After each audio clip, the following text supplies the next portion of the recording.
Hello. Ẹ̀yin èèyàn mi. Ó mà ga o. Wọ́n mà ní wọ́n tún ti kidnap Naomi o. Wọ́n ló lọ sí mítìnì. Wọ́n pè é fún mítìnì àwọn women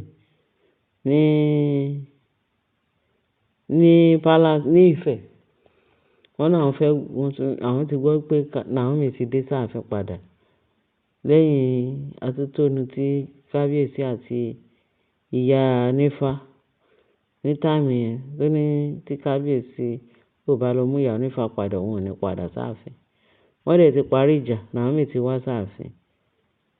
Àwọn ẹlẹ́tanú, àwọn òṣìkàṣìkà, àwọn olórí àtọwọ́dá, àwọn fake olórí tí kábíyèsí lọ mú wá sáàfin tipátipá tó ń disturb Naomi, òun ni o. Wọ́n bà Naomi jẹ́. Wọ́n ní Naomi ló ń fi oògùn fẹ́ kábíyèsí. Gbogbo ìtumọ̀pọ̀ tí Naomi ń ṣe tó ń affect kábíyèsí pé kò jẹ́ kí àwọn gbádùn ọkọ àwọn, kò jẹ́ kí wọ́n gbádùn Naomi ò jẹ́ kí wọ́n gbádùn kábíyèsí again. Ṣé mọ̀ pé àwọn ẹlẹ́tanú yẹn náà ni ẹ ti mọ̀ wọ́n? A gbọdọ̀ tún sọ pé a tún dárúkọ wọn kọ̀ọ̀kan torí ẹ ti mọ̀ wọ́n. Ẹ ti mọ̀ àwọn ṣìkàṣìkà, àwọn ṣebíṣebí. Kò tán síbẹ̀, wọ́n nígbà tán dé, wọ́n ní tó bá rí Naomi, wọn ò ní ṣe meeting yẹn. Gbogbo Naomi gbọ́dọ̀ wá sí meeting yẹn torí Naomi náà ṣe pé meeting. Pé wọ́n fẹ́ mọ bí Naomi ṣe ń ṣe sí. Ṣé ó ń sáré wá fẹ́ kábíyèsí ni àbí ó ń tan kábíyèsí ni?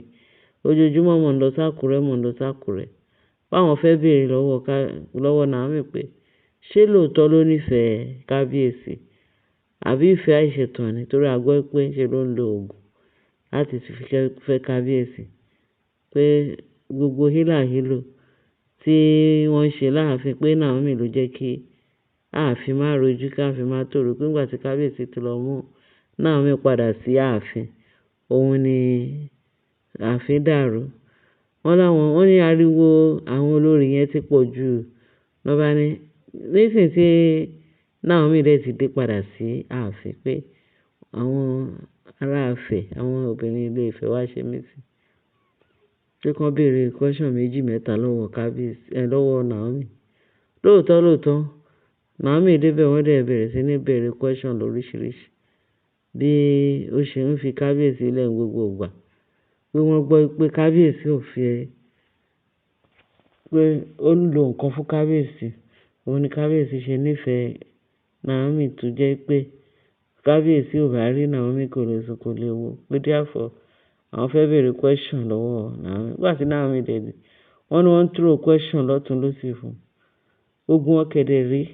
Kò sẹ́ni tí ò béèrè question àwọn irrelevant question táwọn olórí ti lọ ń sọ̀sọ̀kúsọ tán lọ ń kéde fún àwọn èèyàn pé Naomi fi òtùmọ̀pọ̀ fẹ́ kábíyèsí kò jẹ́ kán rójú ọkọ àwọn ńlẹ̀. Gbogbo nǹkan wọ́n ní kábíyèsí Naomi wọ́n béèrè question eléyìí ó yán kọ̀ọ̀kan. Wọ́n béèrè tọ̀hún ó yán kọ̀ọ̀kan. Wọ́n béèrè tó oríṣiríṣi jam question náà ń béèrè lọ́wọ́ ẹ̀ at the end of the day. Ó win ni wọn. Wọ́n ní ṣe làtẹ́wọ́ ń ró yayaya pé yes, pé ìyàwó kábíyèsí gidi ó yẹ láti ṣe queen. Ó tán o. Gbogbo àwọn tó ń lọ fẹjọ́ sùn tó lọ sọ̀sọkúsọ wọ́n lójú tì wọ́n bọ̀ wálé ni. Wọ́n ní kí Naomi padà sílé ni wọ́n sọ pé ṣe náà wọ́n dẹ̀ dá Naomi dúró àwọn ọlọ́pàá pé wọ́n ní ó wà under arrest wọ́n ṣe mú lọ nìyẹn. Wọ́n ní kábíyèsí délé kò rí Naomi. Kí ló dé níbo ni Naomi lọ?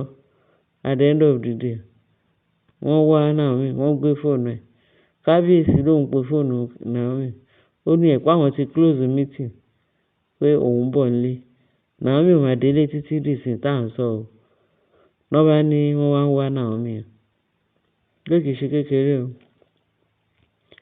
Wọ́n ní wọ́n bẹ̀rẹ̀ sí gbà tó tún wá pé aago wọn tó wá rí. Pé àwọn kan náà pé kábíyèsí pé àwọn ọlọ́pàá ti arrest Naomi. Ó ní àwọn ọlọ́pàá báwo ló ṣe jẹ́? Kí ni ìyàwó òun ṣe? Ló bá pa aago Naomi ò lọ mọ́ o.